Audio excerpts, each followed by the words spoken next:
The House of Rothschild proved extraordinarily ample, with many different branches of the family scattered all over Western Europe, making movements and educated knowledge of the family finance both frustratingly elusive and unpredictably confounding.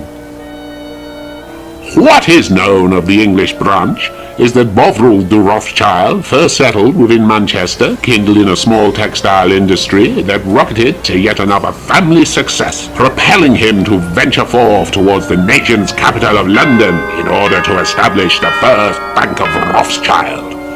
The Bank of Rothschild, now in full swing, was the mattress to which the British government used as a great cash stash. And fact tells us that the bank helped finance England during the Napoleonic Wars, in which a tiny little Frenchman with the personality of Yorkshire Terrier attempted to overthrow the King of France and ingest Europe, also single-handedly taking Britain as his second prize.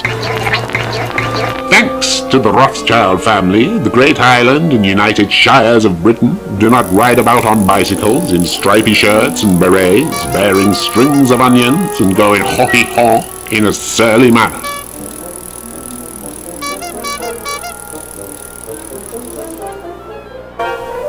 Skipping the ins and outs of the major importances of this daunting family tree, we come to 1950s England, and from there skip forward 10 years, realise it's all still dull, so jump forward a decade to more mysterious and interesting shit, because the banking stuff is wank. The year is 1972, and Marie Helena de Rothschild hosts a somewhat curious and snaffle-backering party dedicated to surrealism and the arty folk of the time.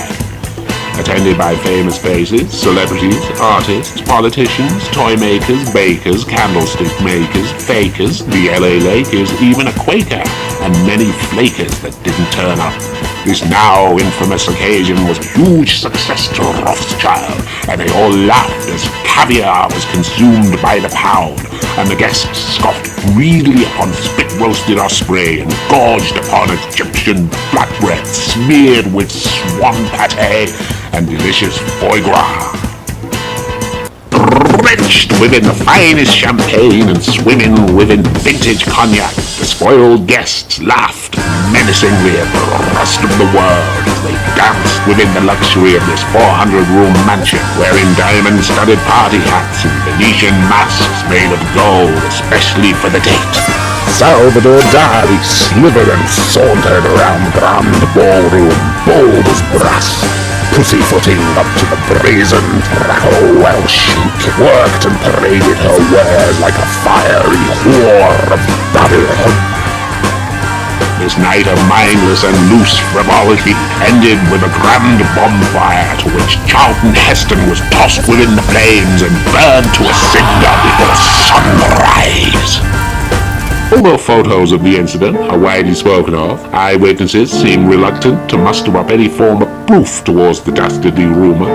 and the fact that Charlton Heston didn't die until 2008 also aided skeptics in announcing this tale as nothing more than the talk of a mindless popinjay or a brain-damaged baboon.